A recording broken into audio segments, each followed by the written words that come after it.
Hey guys, I'm Mikenzie, and our myth of discussion today is based on the idea that our handwriting reveals specific information about our personality traits.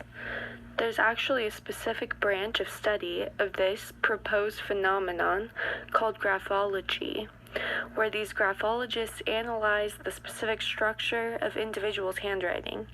Here's a little bit on the history of its development.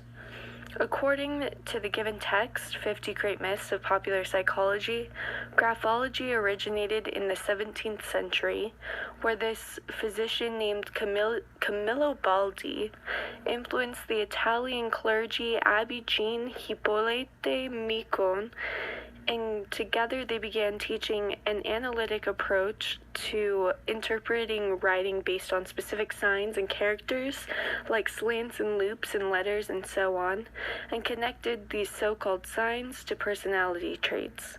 There was a student by the name of Crepieu Amin, who branched off and developed a holistic school where they studied the handwriting as a whole instead of breaking it apart, and used that to draw conclusions about someone's personality. Amin's approach is not used widely today, as most current graphologists follow the more analytical approach, although most graphologists have different meanings associated with the same signs and cannot seem to agree on which personality trait is correctly associated to the various signs. According to science, they're all wrong, as there's no scientific evidence that backs up their claims. I actually used to work with a self-declared psychic, a very well-educated woman who, somewhere during the time of us working together, developed the belief that I had the ability to read and understand people very well. So one day she asked me to tell her about various people based on their handwriting, and I'm going to be real, she really intimidated me, so I just started making crap up.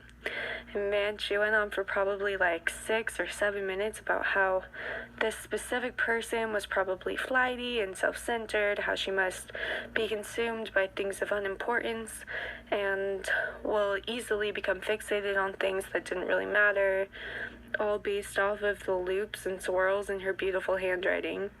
And I just nodded my head and agreed, as I usually did while we were having these conversations.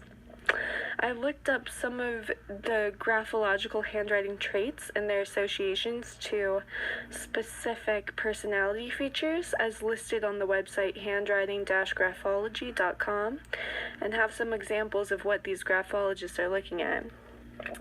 So, if you have the personality trait of joy, you most likely have a large script with rising lines, and you apply heavy pressure when writing.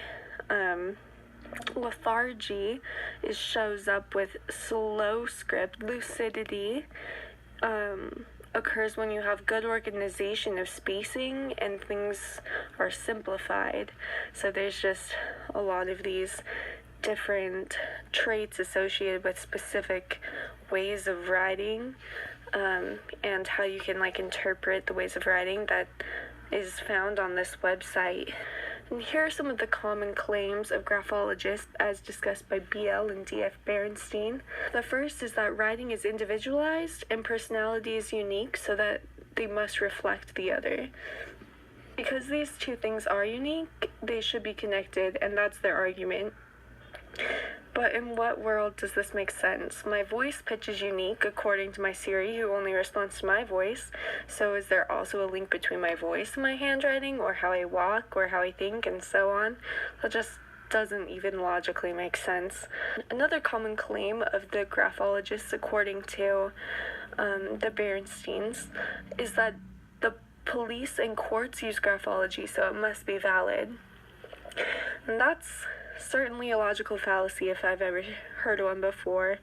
So this is actually known as a bandwagon fallacy. According to G. Curtis, the bandwagon fallacy is an appeal to popularity, where if the idea is popular, it must be correct. Because it's known to be used by the police and in the courts, which we're believed to have trust and respect in, we view it as a popular idea and jump on the wagon with the rest of the band. Another common claim of graphologists is that graphology is used by many companies in the hiring process. And sadly, this is true, and many people do believe in this and pay hundreds of thousands of dollars to have professional graphologists step into their business and hire the best people for the job based off of their handwriting structure. There was actually a meta-analysis performed by a researcher, Jeffrey Dean, and it was published in 1992. And this research combined over 200 studies regarding graphologists' ability to find personalities with a good work ethic, but found that ultimately the graphologists involved in this 200 studies failed to do so. I find this to be the most influential myth-busting study surrounding the idea of graphology as a whole. I walked in to chat about this with my sister, her boyfriend, and my mom, and asked if they thought there was any connection to personality in people's handwriting, and almost unanimously they stated yes. I let them banter on for a bit longer, even got my sister's boyfriend to write a couple of sentences so we could analyze it together, before telling them that it was a myth of psychology and had no scientific support whatsoever. I brought up the idea of how it's kind of like a horoscope, where things are stated in a sense that they could apply to anyone, but they have this slight specificity in it enough that we find truth in them and begin to believe that we correspond with whatever is being stated in an individual sense. I believe that because of this gullibility of our human race, this myth will continue to carry on for generations to come. We just fall so easily for things like this as a society. BuzzFeed should get on this graphology thing if they haven't already.